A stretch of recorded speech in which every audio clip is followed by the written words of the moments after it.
My name is Emma Tompkins. I am a professor of geography at the University of Southampton, and I am leading a project trying to understand how we can better use and manage the problematic brown algae that's washing up on the shores across the tropical Atlantic. Over the last 3 years, we've been analysing satellite and ocean data to help to understand why so much Sargassum is now growing throughout the tropical Atlantic. We are here to engage citizens in monitoring Sargassum, the seaweed that's washing ashore, specifically school children, to help them identify the Sargassum, the volume of Sargassum that's washing ashore, and to engage with professionals who are going to be monitoring this, possibly using large-scale surveillance, either satellite, imagery or drones. So we want to understand where this Sargassum is coming from. We want to understand what has been driving the Sargassum to the coastal areas in the western region in Ghana.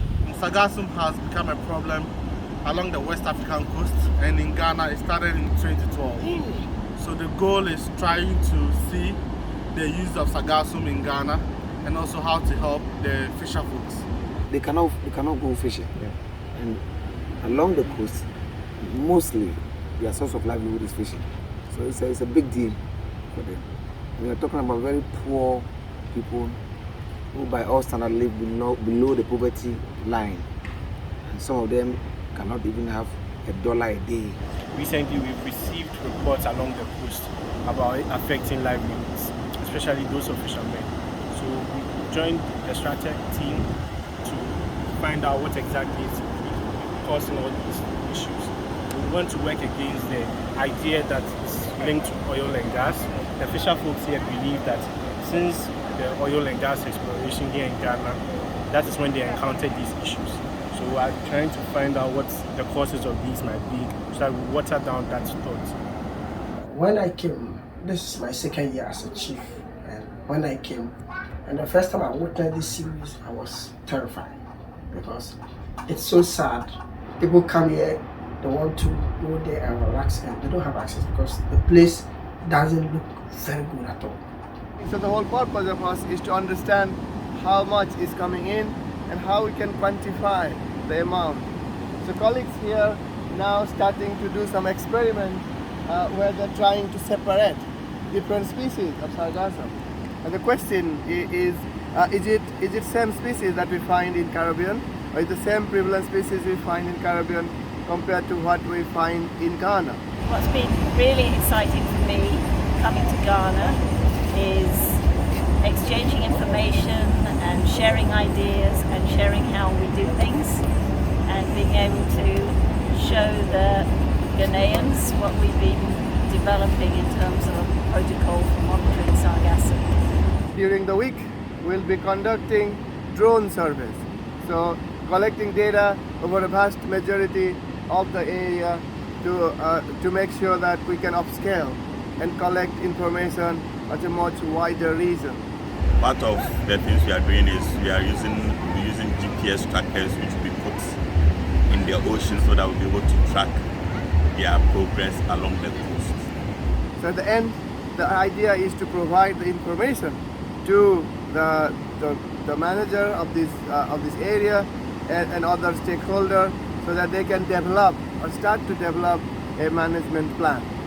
I believe that every waste can be turned into another energy. And I believe those things that comes out of the sea have certain chemicals that can help us. So I believe that when a good research is done, we may know what can be turned into.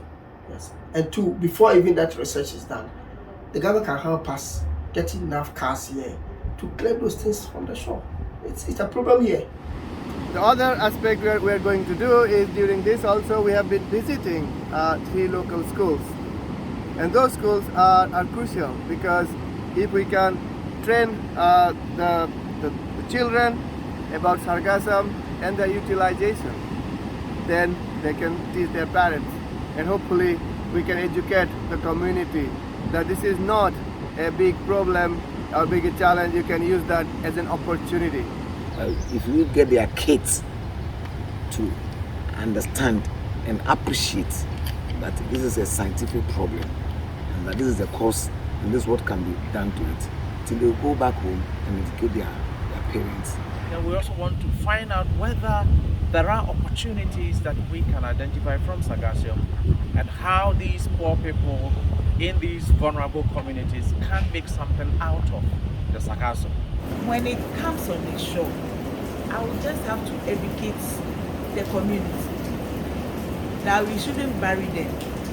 We should rather put them in a plastic bag, and then for some time we can use them on our land as compost, so that we can use it to grow some vegetables, even in our homes. Any useful venture, be it manure, fertilizer, whatever it is, I think it will go a long way for them to harvest. Then they can harvest it and then make good use.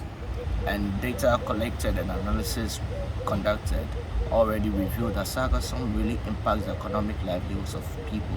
But this transcends beyond just economic livelihoods to other social and cultural dimensions of their activities. Thank you.